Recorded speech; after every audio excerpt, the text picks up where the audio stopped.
या दोन्ही घटनेचा निषेध पहिल्यांदा मी करतोय आणि या सरकारचं डोकं ठिकाणावर आहे का अशा पद्धतीची विचारणा आपल्या सर्वांच्या वतीने करावीशी वाटते। माझ्या संविधानाच्या प्रतिकृतीची विटंबना झाली, त्याच्या निषेधार्थ निघालेल्या मोर्चावर अमानुष असा लाठीचार्ज करून कोंबिंग ऑपरेशनच्या नावाखाली करता तरुणांना जेलमध्ये टाकून मी म्हणेन त्याची हत्याच केली आहे आणि कायदेशीर हत्या केली आहे याचा पहिल्यांदा जाहीर असा निषेध करतोय। आणि त्याचबरोबर एका दलित बांधवावर झालेल्या अन्यायाला न्याय मागण्यासाठी गेलेल्या बीड जिल्ह्यातील म्हसळजोगी येथील देशमुख या सरपंचाचा अपहरण करून निर्गुण असा खून केला, ज्याचं बघणं ज्याचे जे व्हिडिओ क्लिप बघणं सुद्धा अंगावर काटा उभा राहतो। हे काय चाललंय? आणि अशा लोकांना जर सरकार पाठीशी घालत असेल तर या सरकार आम्हाला मान्यच नाही। आज जिथं सरकारचं अभिनंदन व्हायला पाहिजे, आज पहिला दिवस आहे, दुसरा दिवस आहे, त्या ठिकाणी आपल्या सर्वांना या सरकारचा निषेध करावा लागतोय। याच्या एवढं दुर्दैवी सरकार या महाराष्ट्रात पुन्हा जन्माला येऊ नये एवढीच शिवशाहू चरणी प्रार्थना करतो आणि या दोन्ही हुतात्म्याला भावपूर्ण अशी श्रद्धांजली अर्पण करतो। जय जिजाऊ, जय शिवराय, जय भीम। जेलमध्ये मृत्यू झाला याची सखोल चौकशी व्हावी। ज्या पवार नावाच्या व्यक्तीनं संविधानाच्या प्रतिकृतीची तोडफोड केली त्याला कठोर शिक्षा मिळावी, फाशीची शिक्षा मिळावी। या संदर्भात आज संपूर्ण महाराष्ट्रामध्ये या बंदचं आयोजन केलेलं आहे। त्याचा एक भाग म्हणून डॉक्टर बाबासाहेब आंबेडकर जयंती उत्सव कमिटी सांगोला यांच्या वतीने घेण्यात आलेल्या या मोर्चाच्या निमित्तानं ज्या बाबासाहेबांच्या संविधानावरती हा संपूर्ण देश चालतो, ज्या बाबासाहेबांच्या विचारावरती संपूर्ण देशाची आर्थिक, सामाजिक, नैतिक, सांस्कृतिक उन्नती होते, त्याच बाबासाहेबांच्या संविधानाच्या प्रतिकृतीची तोडफोड होते। म्हणजे या देशामधली जातीवादी शक्ती पुन्हा एकदा तोंड वर काढू पाहते।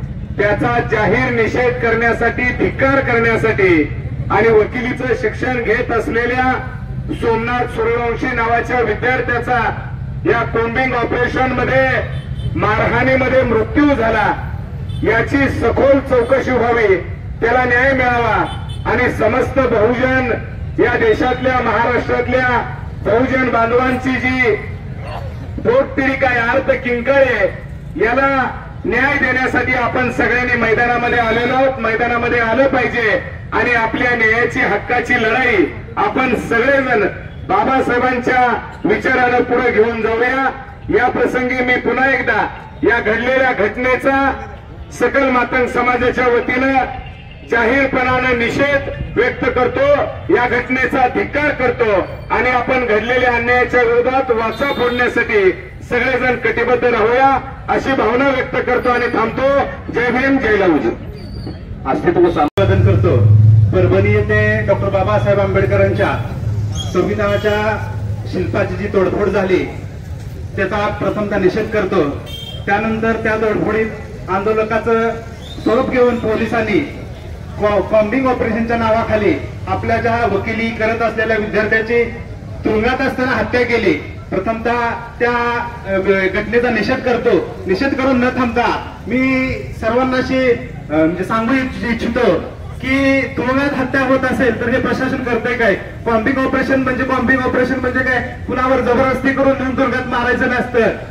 याला पाठीशी घालत असताना काही मीडियावर प्रशासन असे उत्तर देते की तो मातीपुरू आहे।